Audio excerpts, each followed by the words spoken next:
Thanks very much, Marlena, and thanks everyone for being here today. Really appreciate your time getting involved in this conversation. My name is Sophie Veltrop. I work for the Climate Action Office, where my role is communications and community engagement. So I'll be presenting and sharing a little bit about the Climate Council's work, which is a different body on behalf of them, sharing with you all what they've been up to and what the story is of the Climate Action Plan update this year. Oh, thanks. And it looks like Marlena just showed the results of the poll. So we can see kind of the diversity of roles that you all are bringing to the table here. It looks like we can't see where exactly folks are coming from, but thanks to everybody for answering and participating, and we can share that out in the notes. So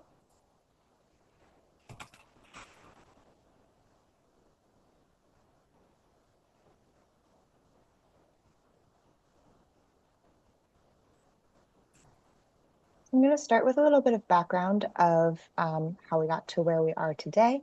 Some of this may be familiar to some of those in the room, and some of it may be new. So just want to make sure we're all on the same page. In 2020, there was a law passed called the Global Warming Solutions Act. This took what had previously been goals of Vermont's to meet certain emissions reductions requirements in order to make a difference for climate change and made them into statutory requirements. So we have a certain amount of climate pollution that we need to reduce by the years 2025, 2030, and 2050.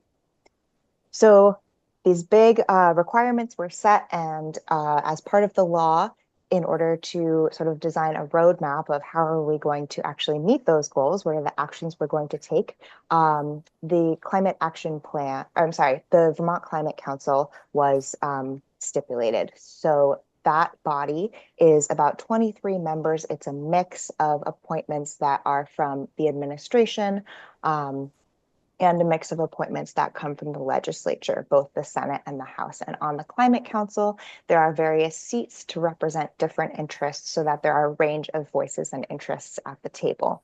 The job of the Vermont Climate Council is to write the Climate Action Plan. And you can think of the Climate Action Plan as a roadmap, a strategy for how are we going to get from where we are now to the point where we are meeting our climate pollution requirements. There's a lot of focus on those requirements because those are part of the explicitly sort of a numerical goal in the law, but the Climate Action Plan is also required to talk about how are we going to adapt to climate change and make sure that Vermont communities become more resilient, and how are we going to include natural lands and working lands, agriculture and forestry, in the conversation, both in terms of emissions reductions and how lands sequester and store carbon and play a vital role in our resilience to climate change. So the plan must be updated every 4 years as the landscape of climate work is constantly changing and as we look towards the next and next targets. So this year, the update is in progress. That update is focusing on some key areas, which include how are we going to continue to cut our climate pollution? How are we going to build adaptation and resilience in the built and natural environment? A focus on natural and working land solutions to climate change, and then a focus on a couple places that didn't get a lot of attention in the first plan, which were public health and housing, which are quite interconnected with the issues of climate change. So we're going to hear from a couple of subcommittees on their work on this update. So this year, the update kind of began in the spring and the summer. Earlier this year, we had a couple of kickoff meetings. This fall has been really busy. There are 3 subcommittees, which will explain who they are, and they've been working really hard to draft what they are going to recommend for the updates. The subcommittees of the council kind of take that first draft of here's what the recommendations are, and then by the end of this calendar year, they're going to be submitting those recommendations to the council, which is that 23-member body mix of appointments that I mentioned earlier. From there, the Climate Council is going to take those recommendations and they're going to write a draft of the plan update. We're going to have another round of public engagement in the spring so that we can hear your feedback. And then with that second round of feedback, the council will have a shot at making further revisions to get to a finalized plan by July 1st, which is when it is due according to the law. So we had those kickoff meetings back in the spring. Here we are right now having these virtual input sessions with you all. Today is the last day of those. They have been various topics that have been focused on over the past couple of weeks. And as I mentioned, in the spring, we'll have another round of engagement. Those ones are going to be in person, and we're going to be sort of doing a tour around the state for those. And I'll just name that there's also a component of community engagement that has been happening kind of behind the scenes in a more ongoing way, as we know that this work requires ongoing, in-depth conversations to be happening all the time rather than sort of a drop-in, drop-out system. So who's doing this work? There are 5 subcommittees of the Vermont Climate Council. Those include councilors, but they also include broader members who represent various interests and lived experience. 3 of those 5 subcommittees are working on drafting those recommendations, so we're going to hear from them today. We're first going to hear from the Agriculture and Ecosystem Subcommittee. Then we're going to hear from the Cross-Sector Mitigation Subcommittee. Those are some interesting words that basically mean anything we're doing to reduce climate pollution, greenhouse gas emissions reductions. And then finally, we'll hear from the Rural Resilience and Adaptation Subcommittee. I'll name that the 2 other subcommittees of the Climate Council do important cross-cutting work. Those are the Just Transition Subcommittee, which focuses on how are we making sure that the recommendations in the plan are equitable and thinking about how the transition to a new climate reality and a clean energy economy is going to be inclusive and bring everyone along. And then there's the Science and Data Subcommittee, who makes sure that the work of the Climate Council and its subcommittees have the strong scientific basis and underpinnings that are necessary to this work. So we're going to hear from some of the subcommittees, and I believe I'll be passing it to Billy first to talk about agriculture and ecosystems.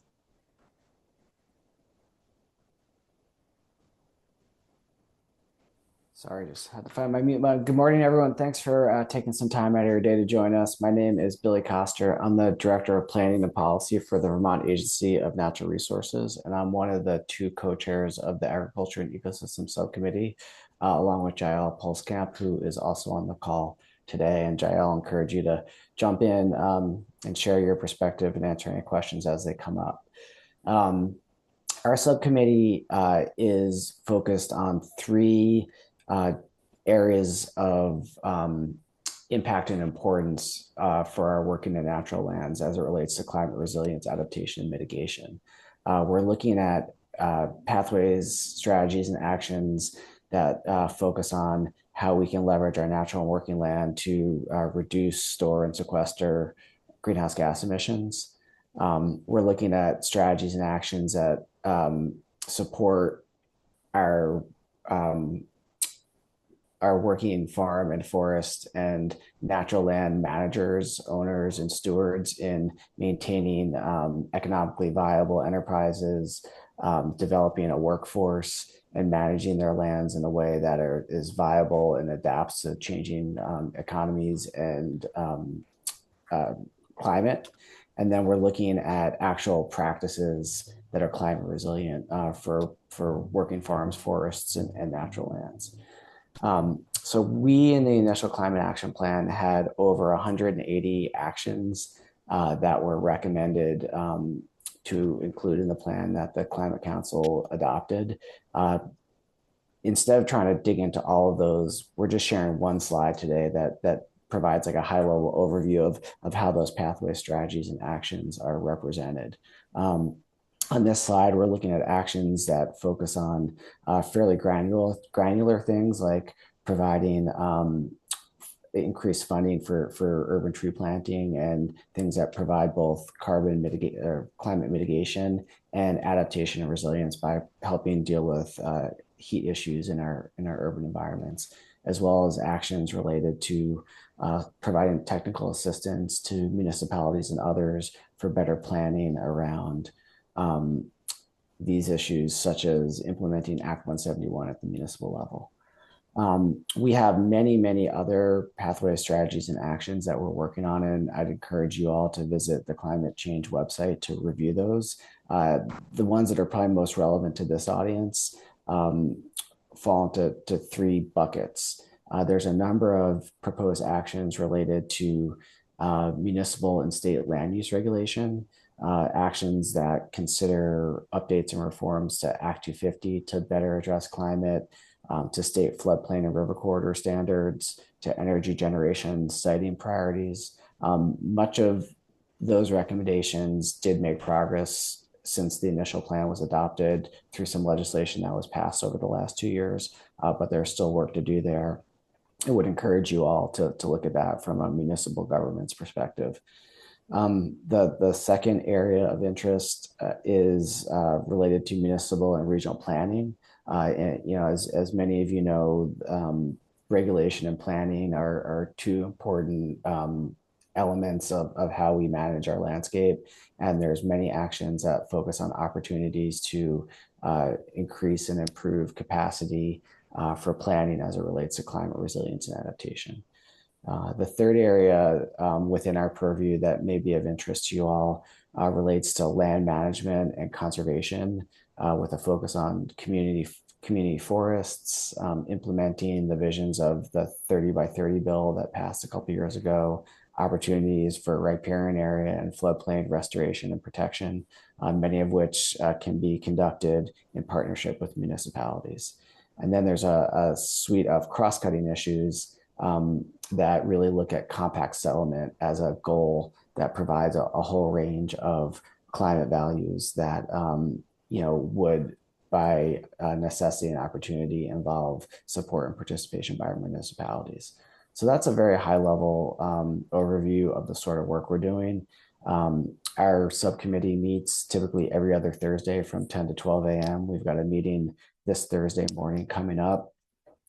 And we've got another one 2 weeks from now in December, where we're hoping to finalize the priority recommendations that we're moving forward to the council. So would encourage any of you to look over our materials, zoom into one of our meetings, and provide any thoughts or comments either there or in writing. So I think that covers it for ag and ecosystems for right now. Unless JL, you have anything you want to add?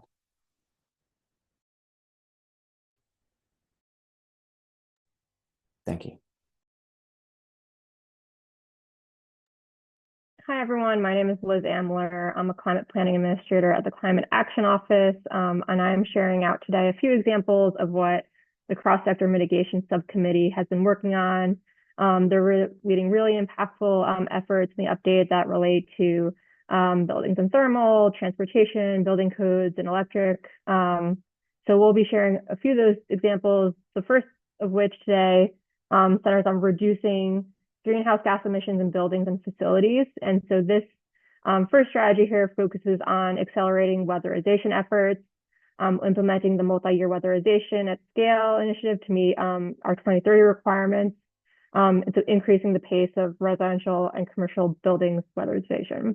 And the actions that are going to support that process is securing legislative funding resources or administrative resources to prioritize existing programs that will enhance those weatherization efforts, and also enhancing building energy standards. So strengthening statewide building energy standards to align with 2030 and 2050 goals.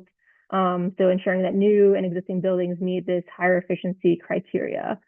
And then supporting and training for compliance. So initiatives such as Energy Code Circuit Rider to provide municipalities with the necessary training and resources for effective code enforcement and compliance with energy standards. Okay, next slide, please. Awesome. Okay, so the next strategy looks at reduction in vehicle miles traveled. And so to accomplish this, increasing capacity at all levels for sustainable transportation strategies and implementation, and requiring VTrans to create a state sustainable transportation implementation plan in collaboration with municipalities. And then the third examples that we'll show today about are centered on further reducing emissions from the electric sector.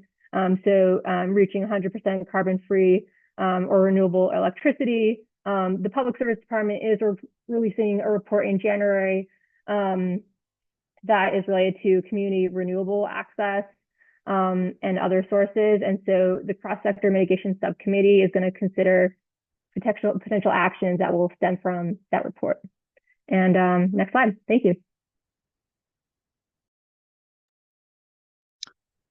Good morning, everybody. My name is Scott McCormick, and I'm a member of the Rural Resilience and Adaptation Subcommittee. I'm also, for your information, I'm also a volunteer member of the City of Essex Junction Planning Commission, and also a member of the Capital Project Review Committee. So I'm really interested in comments you have today on the actions that are being presented. I'm going to speak to 4 pathways, and they align with the 3 task groups or focus areas of the Rural Resilience and Adaptation Subcommittee, which are community capacity and planning, infrastructure resilience, and public health. So the first one is under the community capacity and planning. And the idea is to increase the capacity for climate resilience planning and implementation and address inequities of under-resourced communities. The strategy that's in the existing climate action plan is to provide tools and resources to help communities assess climate vulnerabilities and create climate resilience plans. In our discussions, we've decided that we don't need to actually create new plans, but look at a better way to integrate climate lenses into existing municipal plans and other plans that are done either locally or regionally. So there's a number of actions here that we're proposing. One is to develop a toolkit hub, most likely housed in the Climate Action Office and ANR. The second is to develop a municipal climate planning framework and guide to help municipalities integrate climate actions into municipal planning. The third is to expand the capacity of the state to develop materials, education materials, technical assistance, and training on how to use the municipal climate toolkit. The fourth is to align municipal planning and resilience grant programs with the climate planning framework and guide to provide funding to develop the municipal plans and incorporate a climate lens. And the last one is to establish permanent dedicated funding for RPCs to cover overhead costs related to their application for management hazard mitigation plan. Now, the second strategy under this pathway is something that was relatively simply implemented in the last CAP, which is to increase community participation in local governance and support civic engagement and citizen involvement. The one action that was under this strategy previously was to establish ability to have remote meetings. That's been done. And we've been discussing how best to increase citizen outreach and engagement of stakeholder networks so that we can include people in planning and implementing locally relevant climate resilient programs. We don't have any solutions on this, and we'd be very happy to hear your comments today.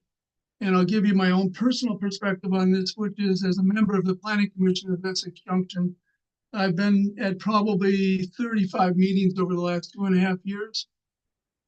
And I think we've had less than 10 people show up for meetings or comment on Zoom or on remote platforms. But the more important thing is how do you engage people to actually be involved in discussing program implementation or planning and implementation and being thoroughly engaged so that we have win-win situations. Next slide.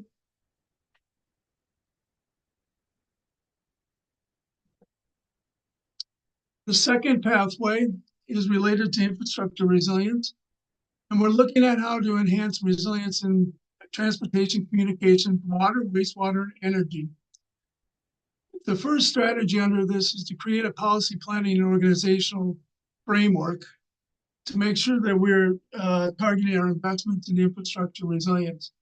And as one action under here, which I think is important for all of you to know, is the Climate Action Office has recently developed and is now promoting and rolling out what's called a Municipal Vulnerability Index tool.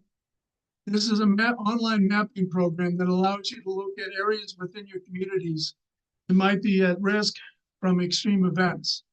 and look at what infrastructure, including housing, might be related to those extreme events or in those areas where extreme events might happen. This will help you then identify areas where you need to look at support and resilience for those infrastructure investments.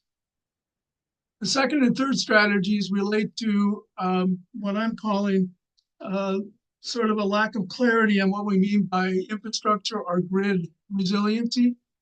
And the two actions primarily look at revised language and revised actions related to policy planning and organizational development, and how we go forward in identifying what kind of resilience is necessary for which kind of grid, and developing procedures, methodologies for actually analyzing and preparing resilience programs.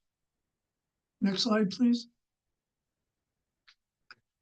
The last two pathways that we're looking at, one is related to housing, the other is related to public health.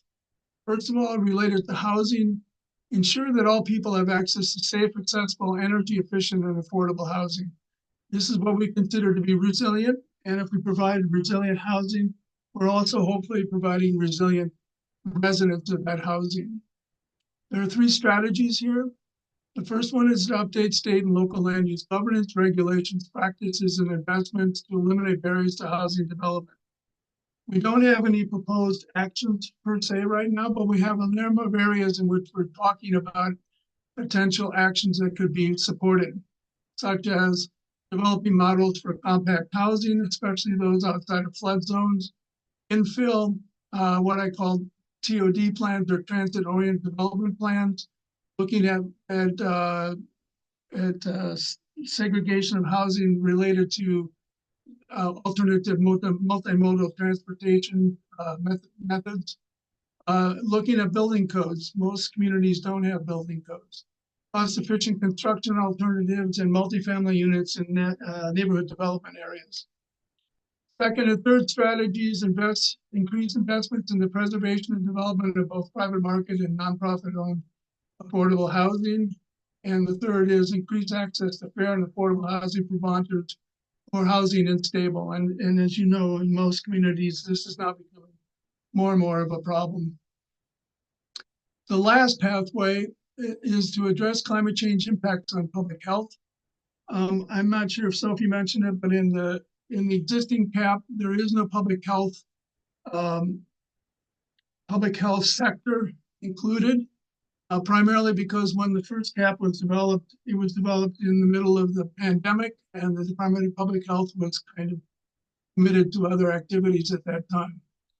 So we have a task group looking at this, and there are three strategies they're proposing at this time. One is to identify and communicate risks to public health due to extreme climate change exacerbated hazards, such as flooding, such as wind, such as heat. Extreme heat is now becoming an issue in some of our communities. Second strategy, emphasize the importance of mental health services for communities and individuals impacted. This is both short-term and long-term, especially with those communities that have been severely impacted by flooding, as we've experienced over the last 18 months. Third is to prepare municipalities to play a more active role in communications and emergency health impact preparedness related to your emergency rescue or emergency management plans, also your hazard mitigation plans, but also just making sure that citizens of your communities are well informed about extreme events that may or may not be coming. Thank you very much. I'm looking forward to your comments. Next slide, please.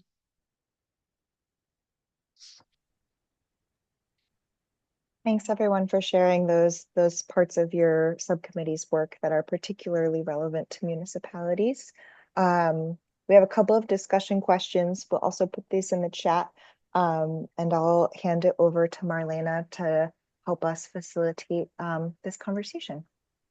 Absolutely. So raise your hand if you have a comment or something you want to say, and we'll call on people in order.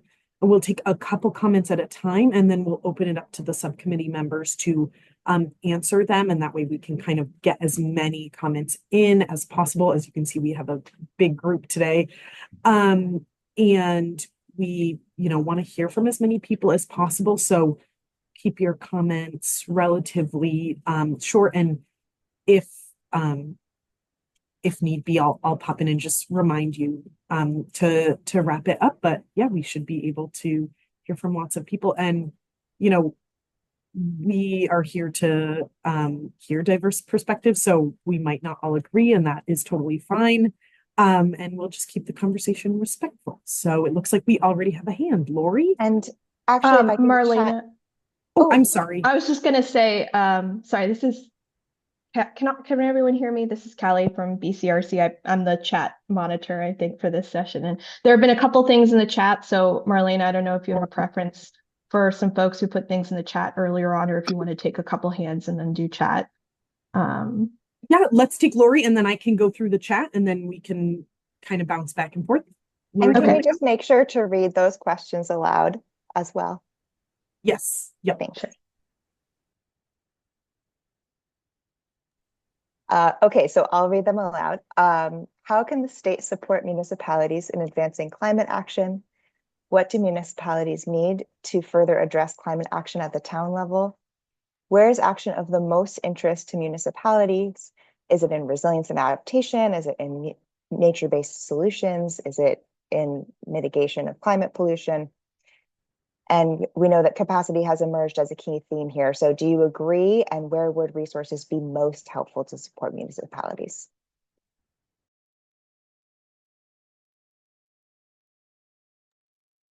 Good morning, Laurie Smith, South Burlington City Council. And I'm here as myself, not as a council member. The question about what can we be doing that we're not doing that we need to be talking about, I think that capacity and consumption are very important for us to be looking at. The lifestyle of those of us living in the Northern Hemisphere is consuming dramatically more resources than our planet can support. And as much as we reduce CO2 emissions and get other things under control, resiliency is going to come down to our needing to transform the way we are living our consumer lives in the Northern Hemisphere. And how do we, as municipalities and as a state, convey that and re-educate our communities so that we step off this path that is leading us off an environmental cliff. And this is something I haven't seen talk about in our South Burlington Climate Action Plan or other plans, but it is one of the key elements to our heading off a survivability cliff globally, and certainly in Vermont. And how do we develop small, local, resilient communities that can reduce our overall consumption? Thank you. Thank you, Lori. And Andrew, I see your hand. I'm going to read from the chat, and then we'll hop over to Andrew. So John Reed says, why is there no strategy to reduce or eliminate tree cutting to feed biomass energy generation? Andrew Chalnick says we should be requiring all new homes to use renewable energy for heating and hot water. It's being done here in South Burlington and Burlington. If we don't, we are just building more fossil fuel infrastructure that will be around for decades. We need to stop digging this hole deeper. Callie did put the link to the Municipal Vulnerability Indicators tool in the chat if anyone wants to access that. And Brandon asked if the Municipal Climate Toolkit was published yet. It is not. It is coming soon. Lynn Fitzhugh, sorry if I'm mispronouncing anyone's name, says for small rural towns with limited volunteer resources, could statute Title 14 reconservations be revised to include climate-related actions and initiatives as an adjunct to planning commissions? And Stephen Dotson said it would be extremely helpful if the state provided a helpful way, a standard way for towns to measure their climate impact. There are a lot of methodologies. If everyone is using different ones, the results are not comparable. We need to We need a standard way to track both the state's progress and our municipalities' progress towards these goals. Currently, it's very difficult for towns to collect data necessary for greenhouse gas inventories of their geographies. And even if you can get the data, there are many different ways to look at it. Okay, Andrew? Hi, thanks. Thank you. Were you talking to me, Shapiro, or to Chelnick?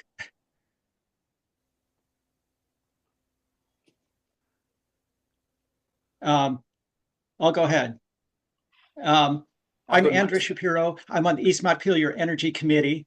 My work is as an energy analyst and also as a high-performance building design consultant. And I also work with the Vermont Energy Education Program, K through 12 throughout the state. The process is a little baffling to me. The climate action folks have done what I have great appreciation for, which is set forward a vision of how things should happen. But to make it happen, it's been devolved to volunteer committees in the towns. This is going to result in a lot of very uneven results. Most folks have no idea how to do this kind of planning, and they can figure out something they would do. But a societally transformational goal being devolved to volunteer committees with uneven and uncertain expertise in this area seems doomed to failure. As a committee, we've been given default data. So we don't really know how much oil is used in East Montpelier, or propane, or how many cars, or how far people drive, or how old the houses are. Well, actually, we can get that from the listers, but mostly the data is being given to us. The data has been months and months and months in coming. And it's lately, the last version came as a PDF where you couldn't copy any data out of it. So with default data, you get a default plan. I think we need a more realistic plan. Any plan that doesn't require looking at the costs to do these things is pretty much wishful thinking. And there's nothing in the requirements for these plans about costs and who's going to pay for anything. This is going to be a huge investment, and it's a great investment. But without engaging that conversation, these plans are essentially meaningless. The last thing I want to say about the process is that we as a committee have no agency. We can invent whatever we want. We don't have any way to make people do it. There's some incentives through efficiency Vermont, but not enough to change a lot of minds about it. So I just want to put that out there, that I think there's a fundamental flaw in the process that's been put forward for municipalities to come up with plans. Thank you, Andrew. And on to second Andrew. Sorry, sorry for the Andrew confusion.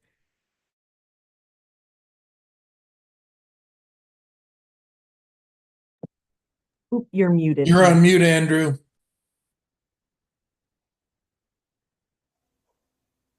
How's that? Okay, thank you.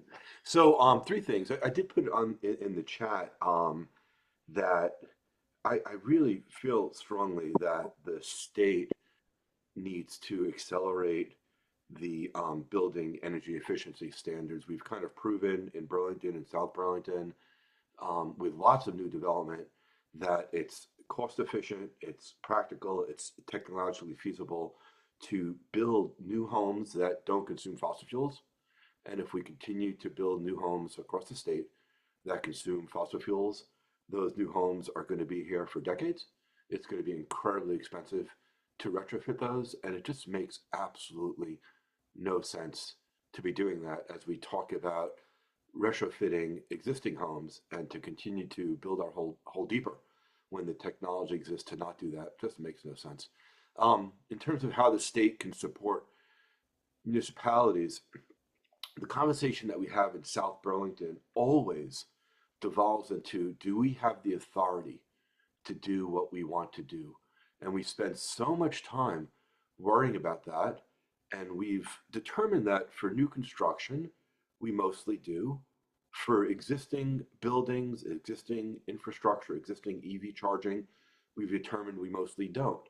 The state can help municipalities advance climate action by giving us the power and authority to regulate in those areas so we can make advancements in places where perhaps the state um, is less able to do so at a statewide level. That would be really, really, really helpful to us, and I know to other municipalities around the state that I talk to that worry about their authority to take action.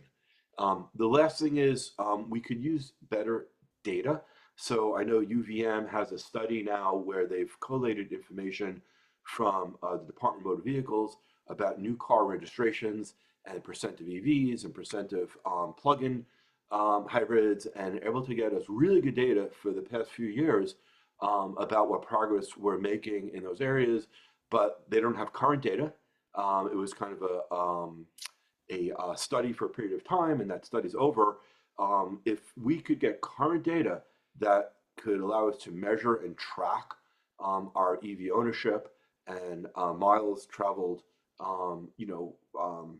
by with respect to cars owned by folks in our municipality, which the Department of Motor Vehicle has that data. If we can get that data, which we really can't now, that would also be incredibly helpful.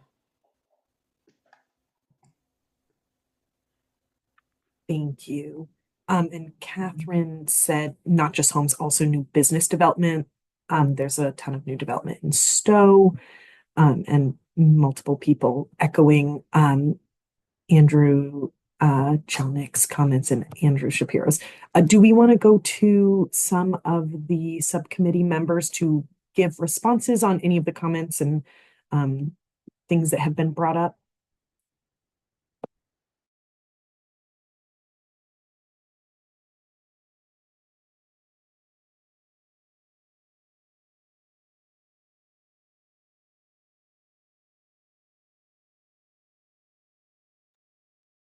Alice is a subcommittee member on rural resilience. It would be great to hear your reflections back, Alice. Thank you. Yes, I'm also the chair of the Public Health Task Force, and I'm a Waitsfield Planning Commissioner. And I'm currently working as the chair of the Central Vermont Regional Commission's new regional plan. These are probably not going to be, and in my opinion too, not the best recommendations, but I do agree specifically with the Andrews about volunteerism. I mean, I don't think that our municipalities or towns would be able to operate without volunteers. And I think they do play a important role. And I do think that it is uneven between the towns how much volunteer, how many volunteers the towns actually get to conduct work. What I think is important, that is my frustration in my town of Waitsfield, is that there are some very, very good volunteers doing very, very good work. And I'm going to cite right now the group, the volunteers that did the work for our local hazard mitigation plan that was just accepted. Our frustration is getting our elected municipal board, our select board, to pay enough attention to what we're doing as volunteers and to enter the discussion more and to agree to help us implement, to really understand the things that need to be implemented.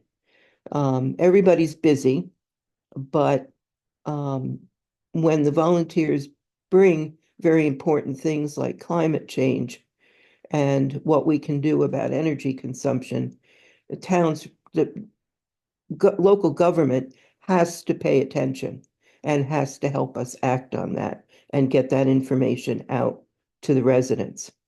And the other thing I would say is right now, if you're looking for a way to start on and getting data on your energy consumption and the state statutes and the requirements for municipalities on energy, mitigation strategy, go to your town plan and look at Act 174. That should be in your town plan and should have the data there that you can at least start with. The other one you can look at is Act 171, which is really the natural habitat and land use chapter. That is also going to give you a starting point to look at preserving things like agricultural soils, taking a look at where development is recommended and not recommended. In Act 174, you should see where municipalities are looking to have energy development like solar and not have that.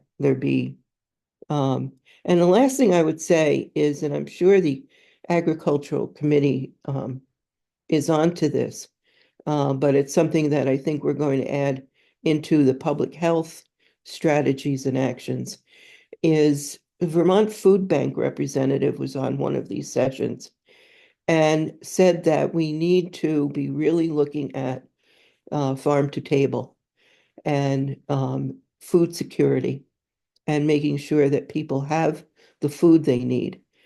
In a flood, if a farmer's field with crops is flooded, those crops can no longer be used for sale or consumption by people. So we also need to be supporting funding our farmers and helping them out of problems. So that's what I have to say. Thank you.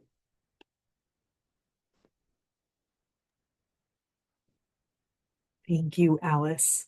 And some comments about needing more technical assistance for municipalities and how, taking advantage of major funding opportunities can be really daunting.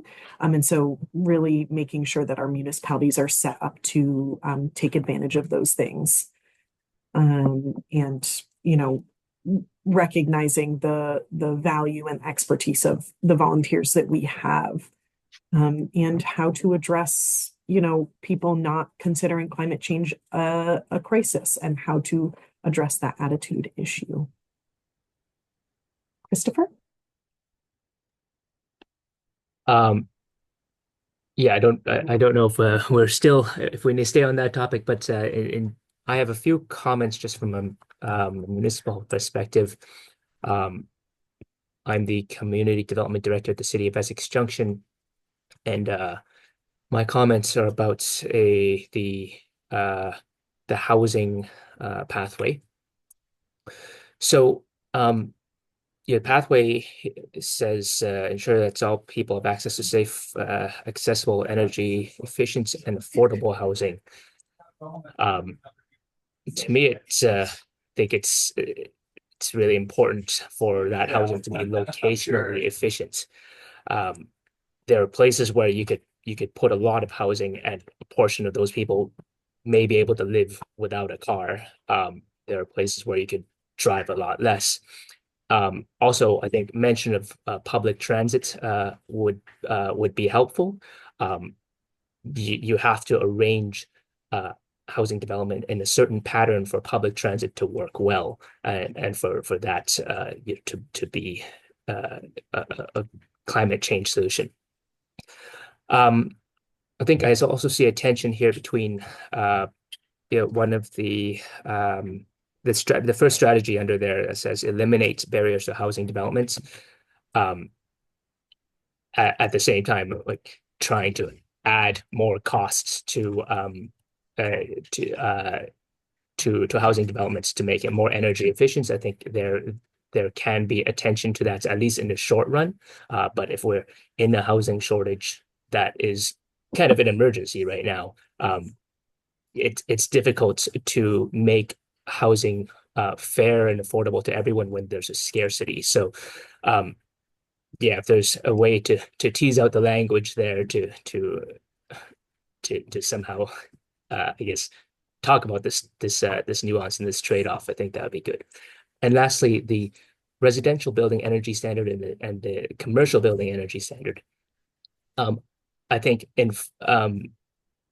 increasing enforcement or just help at the state level would level the playing field, so it's not up to municipalities to have to come up with stronger building codes or whatnot. I think if everybody is playing by the same standards and it is clear to developers, not there would be some scale to it, and it would be cheaper for everybody to meet the same rules.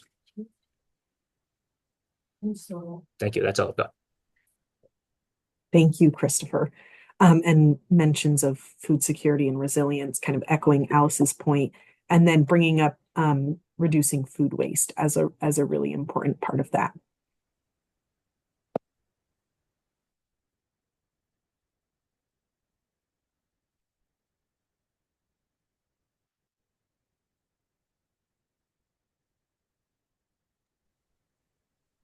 Does anyone else have comments or questions or things that they want to flag as priorities or important things to consider?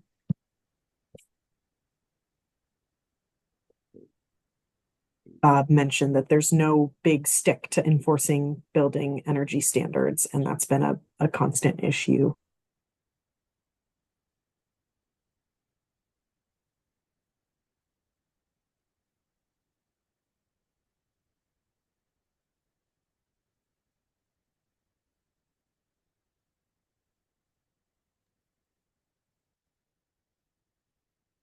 I know sometimes the chat can become a good place for further discussion, and I know we've had a lot of activity in there. If anybody who's been chiming in the chat wants to speak up and further expand upon what they've been saying.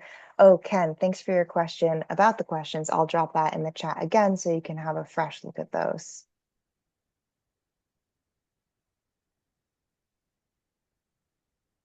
Sophie, I just reposted them in the chat.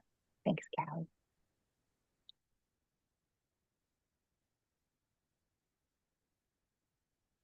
Oh, Andrew Shapiro, looks like you've got your hand up again. Yeah, in terms of what you can do, I know our committee's been struggling for at least 3 months to get data. And I appreciate that this data it's a huge job, no question. But it's been very frustrating, and it's causing people to lose interest in being on the committee. It certainly caused me to lose interest in working on the plan. For that reason, you can't get the data. The data's default. And then we've got, as I mentioned before, no agency to do anything with it. So easing that data and getting it in a format that's easy to deal with. I think the last spreadsheet we got had like 20 tabs on it.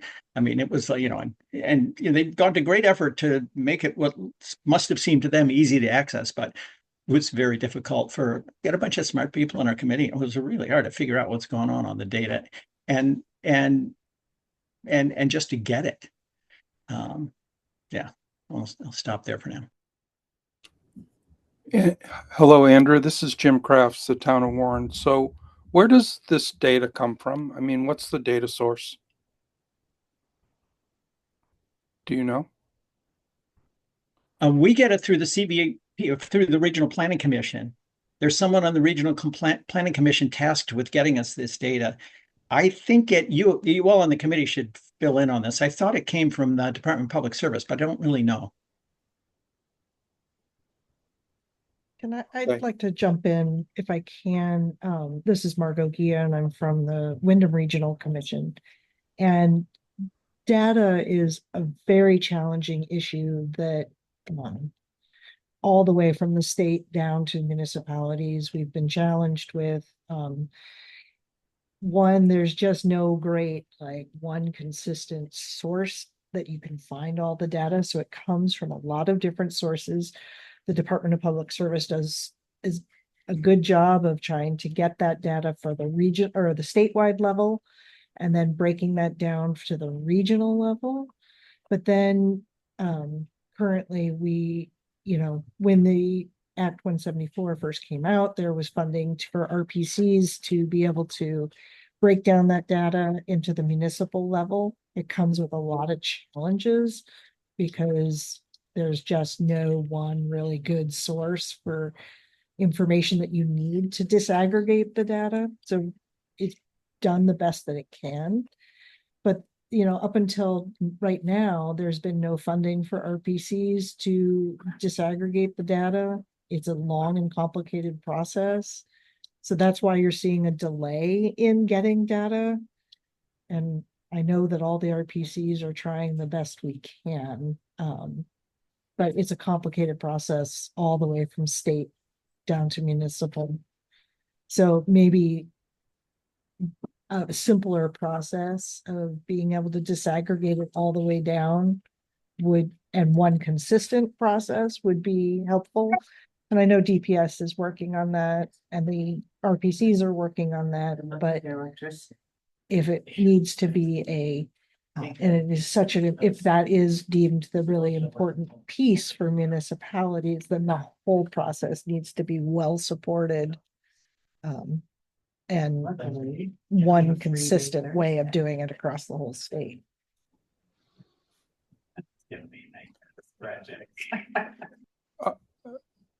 Thank you. I'm still a little bit confused about has someone, or is there an act, or is there some legislation or somebody that has written down, this is the data that we need? I'm a little confused by the data. I mean, that's a big thing. Where would I go if I wanted to understand what data municipalities need to act upon? Where would I go look for? What would I look for? Would I look for propane usage? Would I look for electricity, kilowatts used? What exactly are we looking for?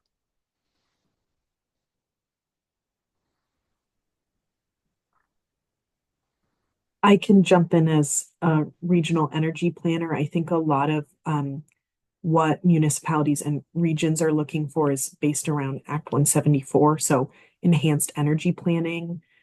It's, about tracking specific things on adoption. So how many EVs, how many heat pumps, those things, how much weatherization, but also around setting targets. So there's all of these kind of tick boxes of what we're supposed to be tracking and setting targets for. And so finding the data to kind of fill that in is often what's being required. Andrew Shapiro, I saw you had your hand up. Yes, thank you. For example, on data, automobiles and other vehicles, the Department of Motor Vehicles has records of probably every car, truck, whatever has been registered for God knows how many years. We have no idea in our town what our vehicles are in terms of looking at the transportation issues. This data could be anonymized and aggregated per town so that there aren't privacy issues. But it's all in it's this silo problem where DMV is probably closely guards their data, and they should have some privacy concerns, no doubt. Efficiency Vermont can give us the electric data by town. So we've got very good data on that. Oil and propane, not a clue. It's some default piece of data we're getting from the Regional Planning Commission. Firewood is totally ignored. Nobody's tracking that. Yeah. There should be some statistically valid surveys in each town to establish this data so that there's some actionable data. I don't consider default data actionable. You wouldn't invest in a company that said, oh, we think maybe we're going to do this, and likewise, why would you invest in efficiency if you don't know what you've got? So this data problem is huge, and it's expensive to gather all this data. And I think fundamentally we're a small state with small resources and big problems. We have the same big problems that any large state would have, but no resources to do it. So I have some understanding why this is difficult, but nonetheless, we do have some data out there that should be mined. Somebody knows how much propane is being delivered to East Montpelier. We have to get over the idea that this is, I don't know, what's the word for companies that have proprietary data, anti-competition or whatever. and anonymize the data and get real data to work with. That's if without the real data as a starting point, all you get's a default response, and that's not actionable. Marlene, I just wanted to interrupt quickly to say there was somebody in the chat who I think wanted to say something but couldn't raise their hand. It was a little while ago, Ken Signorello. So, Would be me. And you hear me? Yep. Great. Yeah, I don't know. I came late to the meeting. Maybe you have settings such that new people can't raise their hand because you never know what you're gonna get in these meetings. I don't know what went on before, but I'll just add a few thoughts. I'm with the Essex Conservation and Trails Committee. And second to transportation, or right close to transportation in terms of carbon emissions, is building construction.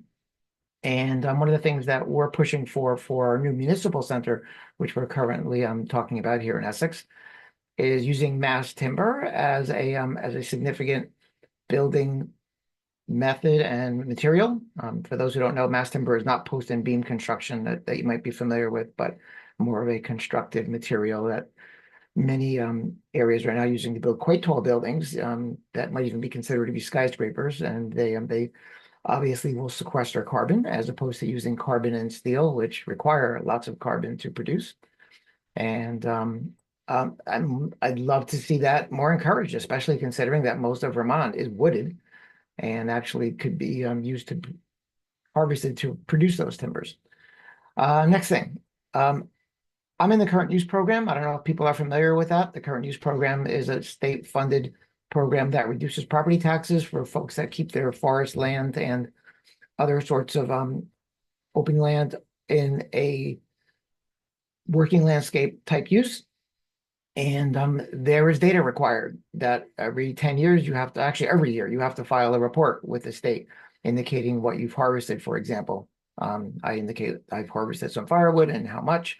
So that might be a source of data. Granted, it's not going to be all production in the state, but I think that it might be something to take a look at. There's some data there. That's all I have to contribute at the moment. Awesome. Thank you, Ken. And we'll go to Alice and then Bob. I just wanted to note Joanne pointed out the need for contractors and how it's really kind of backed up, overbooked, and asking if there are any state mandates that require companies to institute training programs for builders, carpenters, weatherization, etc. So put that out there, and then we'll go to Alice. Yes. Allie Webster, NVDA, posted in the chat the data sources that regional planning commissions use. And I'll say this is absolutely correct. I'm right in the middle on our regional plan committee. The chapter we're working on is our energy plan. And the sources that Allie has in there are exactly the sources that we're using right now to get the data that we need to have, and at least have a starting point from which to write. Now, not all of these sources are up to date. The census data that is probably most current, maybe even be from 2020, but you can use this as a jumping point for writing your regional plan for information for municipalities, and from references of where you're coming from in writing the regional plan. This energy chapter, I will tell you, is a challenge, and it's been quite difficult sorting out state regulation versus what municipalities need for their town plans to be compliant with things like Act 174. Act 171 also has within it a section about making sure that there is a provision in talking about tree removal as allowing for logging, because it is a source of income and commerce for the state. So within what one Act 171 that does call for a lot of forest preservation and forest conservation and looking at what are critical forests. It also does have a section in it about permitting logging. That's what I have. Thank you, Alice. Bob?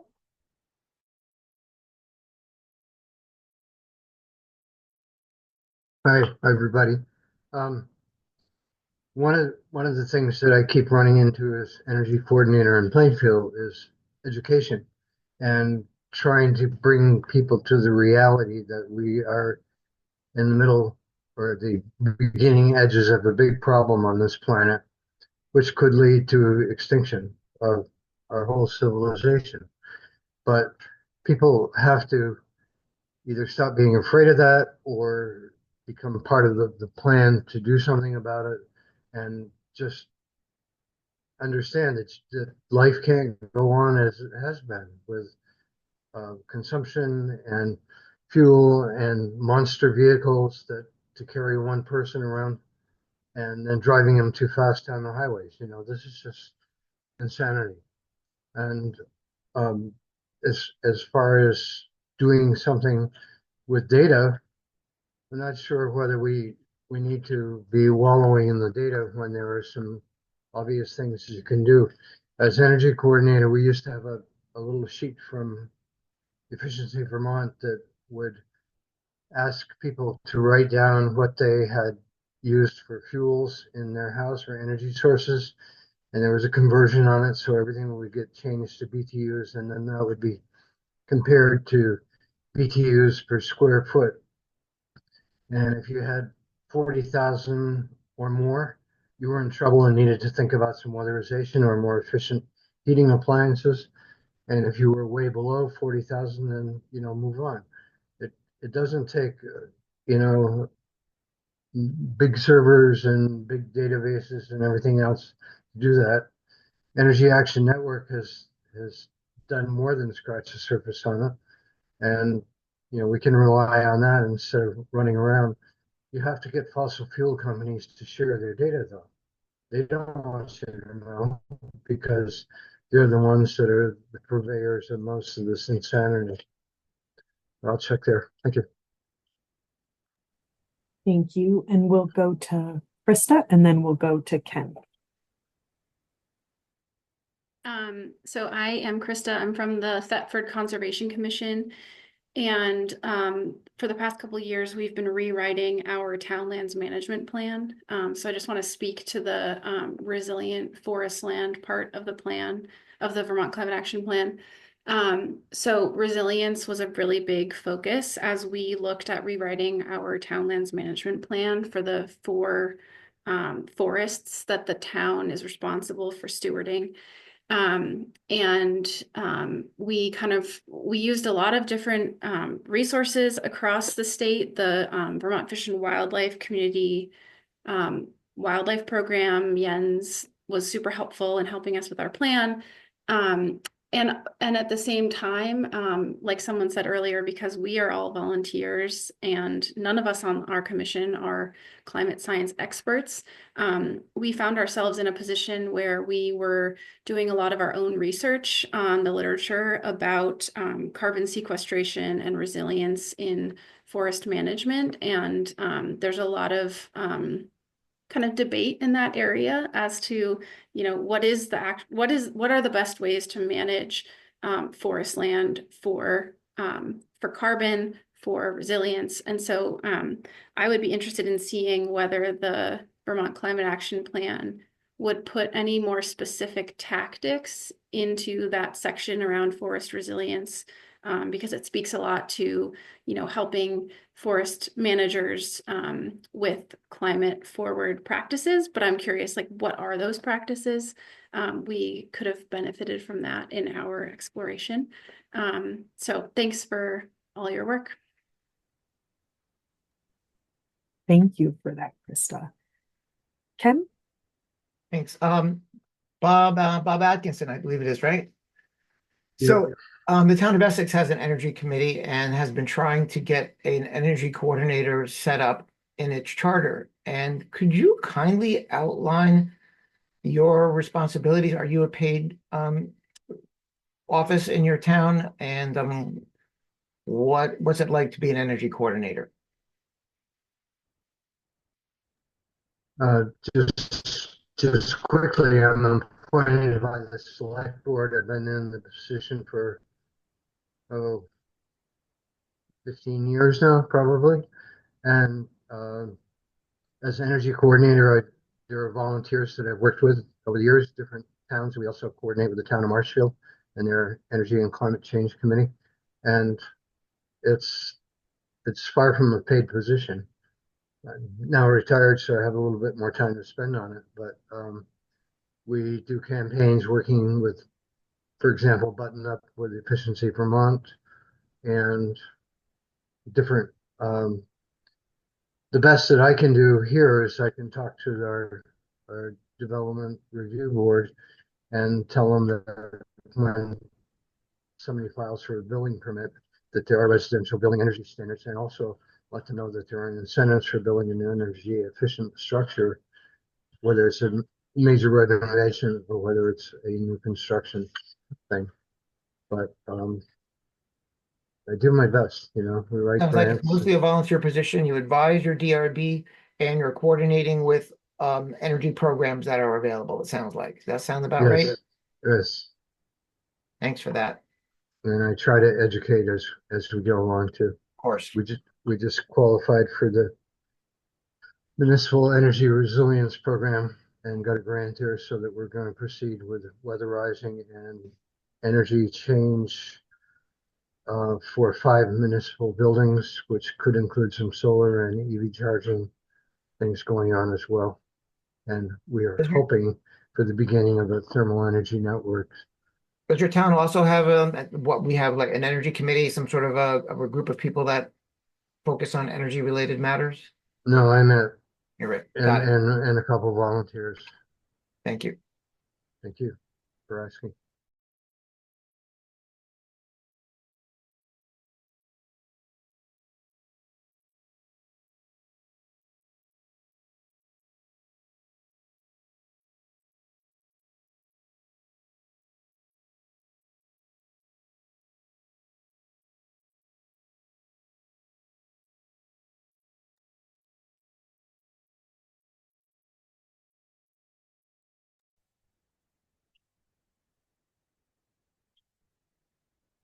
Do we have any other subcommittee members that wanted to chime in on any of the vast array of topics that have come up, or concerns around any of those things? Andrew Chalnick just noted that their regulations require all new construction, residential and commercial, to use renewable fuels for heating and hot water. And they require solar and EV ready charging. Okay. Yes. I have a question if there's nobody else. I see Anna just put her hand up. Oh, I just wanted to say thank you. This is a very good discussion. I serve on this subcommittee, RRA subcommittee, as a community member, and this is a very healthy discussion, and I appreciate all the good ideas. Thank you. I came late. Has hydrogen been talked about at all in the group? No. It's something I'm particularly interested in. I don't know if you're aware of it, but hydrogen is a potential alternative for transportation. As a disclaimer, I own stock in a hydrogen related company. And it's something that I've been looking at because it allows for, and there are production hydrogen vehicles now in Australia, and Toyota's making one. And the byproduct for using hydrogen in transportation is water and oxygen, which is a good thing. And so that's something that I'm particularly interested in. And I know that the bus transportation company in Chittenden County came to our select board recently, and I asked about it, and apparently they're experimenting with it at this point. It's particularly useful for mass transit because you have a centralized refueling station typically. You don't have to have a lot of infrastructure. So that's something that I'm interested in, and I just wanted to point that out to the group. hydrogen might be an alternative down the road for transportation. Great. Thank you, Ken. Scott, you have your hand up. Yeah, thank you everybody for the comments. This is very enlightening, and it's also, I think, very relevant to some of the observations I've made as a volunteer locally with the city of Essex Junction. My question is somewhat more directed towards Andrew from South Burlington and others who have experience in ordinances and programs to require, I don't want to call it net zero, but let's call it climate smart construction of new buildings, especially multiple family homes and units. I continuously get into debates with people about affordability versus climate smart and whether or not we can do it.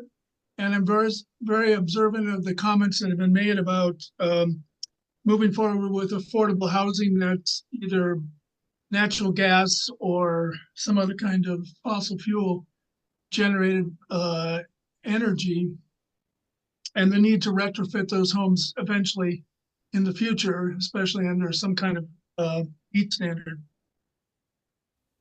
And I'm just wondering whether or not Andrew or others could talk about affordability of in constructing new buildings that have to be, let's call it climate smart. Yeah, look, I'm happy to do that. So we spent a lot of time on that when we passed our regulations. We had 6 hearings. We reviewed studies that the city of Burlington did. We reviewed studies by the Rocky Mountain Institute, RMI, and we took testimony from builders and architects. And we were persuaded and pretty confident that although in some instances the cost to build what I'll call the renewable home might be slightly higher than the cost to build a fossil fuel home, that over time the savings of operating an electric home would outweigh those costs, and therefore it was kind of not less affordable. Let's put it that way. That was, and all that work was done actually before the IRA, before all the credits. And it was also done at a time, we're a natural gas city. It was done at a time when natural gas was 80 cents a therm. Natural gas now is about $1.50 a therm. So I think that with the IRA credits, incentives, with the increased cost of natural gas, it will just be honestly compelling that a renewable home is cheaper to operate. Costs are also coming down for heat pumps and other things, so probably also cheaper to build. So we were really confident that because we also are very concerned about affordability, and we were really confident that building renewable homes is the way to go. It's also a health issue, right? We know that natural gas and burning fossil fuels creates health issues, and we felt that from an equity perspective to have only the folks who can most afford it live in the healthy homes was really unfair. So we felt kind of that it was compelling to ensure that everyone had the opportunity to enjoy a healthy home. I could just follow up quickly. I mean, it would be useful, I think, if you or others have ideas about what could be included in the cap. It would be very helpful if you could share those either in the chat or by email or something later on. Sure. Look, I'm happy to share our ordinance. And as you said, we actually don't have a net zero ordinance. What we've said is that for heating, we require at least 85% of the heating load to be borne by renewable sources. So we do allow folks that think they need it to have supplemental heating, 50% of the load borne by fossil fuel. We've seen, in fact, that many of developers don't think they need that. So like we've got a big development going up, 900 new homes over time. That's all electric, all solar, with no fossil fuel backup. But I'm happy to share what we put together on that. And just another plug, what we've also done, I mentioned we've require all new commercial buildings to have solar PV, basically to fill up their solar ready zone that they're now required to have. and we've enhanced the statewide standards for EV charging, where the state requires EV capable. We've enhanced that to be EV ready. So the point being that I think our goal is to ensure that as we build new buildings, residential and commercial, we're not digging our hole deeper, so we can begin to focus on our existing building stock. As I said, the technology exists, it's cost effective, and it's just crazy to be building new stuff with fossil fuels. Thanks.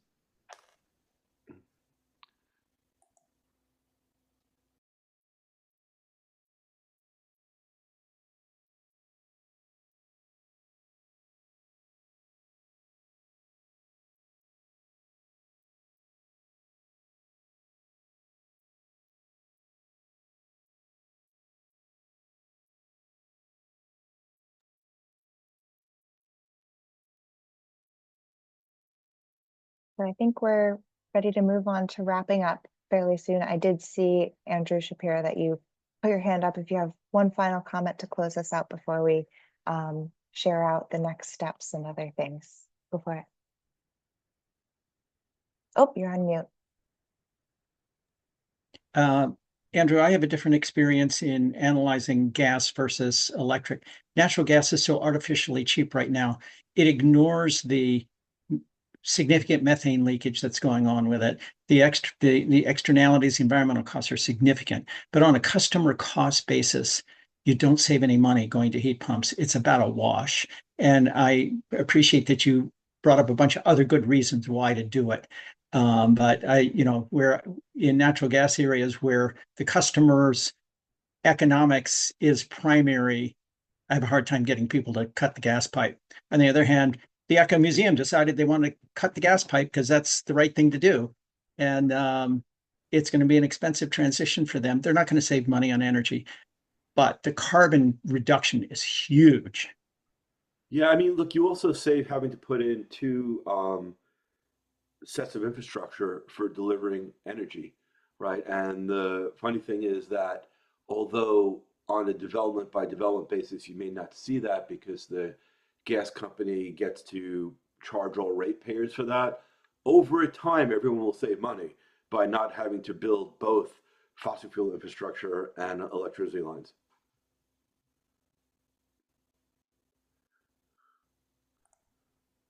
Thank you, everyone, so much. Sophie, you want to take the wrap up? Okay, so just want to express a lot of gratitude for you all for taking some time out of your very busy days. And I know some of you may be here in a volunteer capacity as well. And what we're going to do with everything we've heard today is put it into a summary. All of these meeting notes are going to be shared out with the subcommittees who are working on these recommendations for them to consider and talk about as they revise those recommendations before they go to the council. And just really value that direct perspective that you bring from your experience at the local level of what's meaningful and what needs to be improved. I'm sorry, I was sharing the wrong slide. Let me try this again.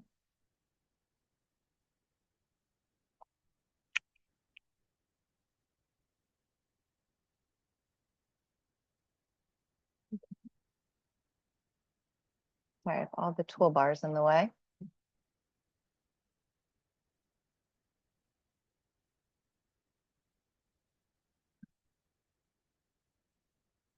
Let's just cruise ahead here.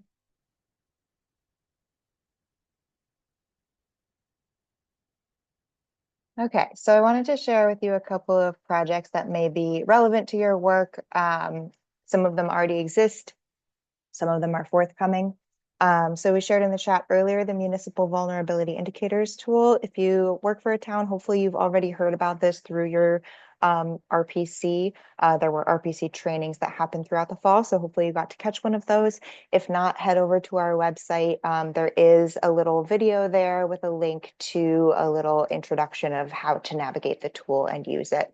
So that can help you understand where and what the particular climate vulnerabilities in your municipality look like and start to think about how to address those. We also mentioned that there is a toolkit forthcoming that will have a lot of resources that will be able to be filtered by the subject matter area or kind of where you're at in your planning, whether you're brand new or whether you're ready to kind of look for funding and make things happen. We've got the content for that ready. So right now we're working on developing the webpage itself. So that should be coming out in early 2025. We're really excited to roll that out and share those resources with you all.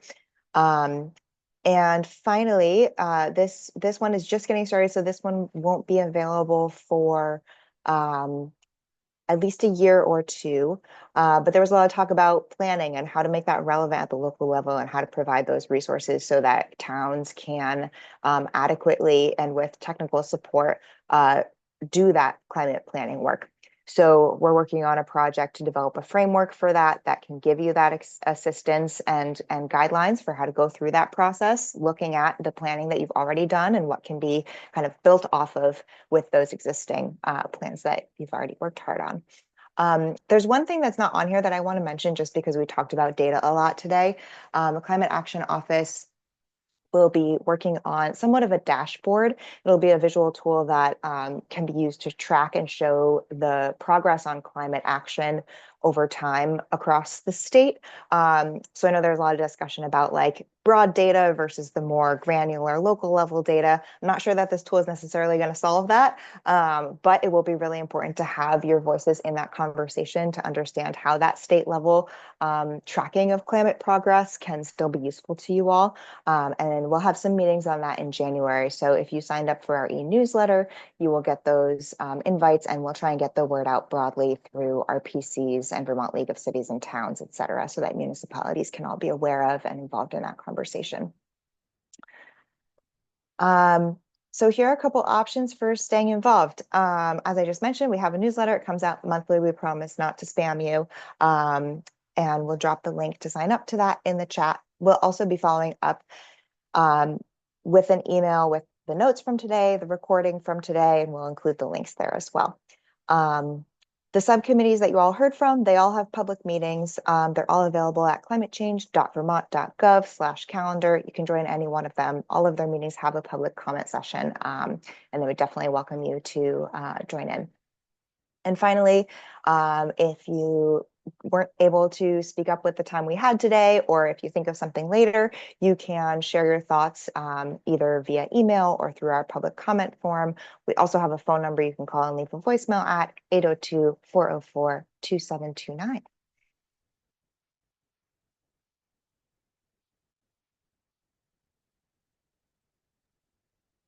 And thanks, Liz, for dropping those links in the chat so everybody can find those there. So thank you, everyone, so much.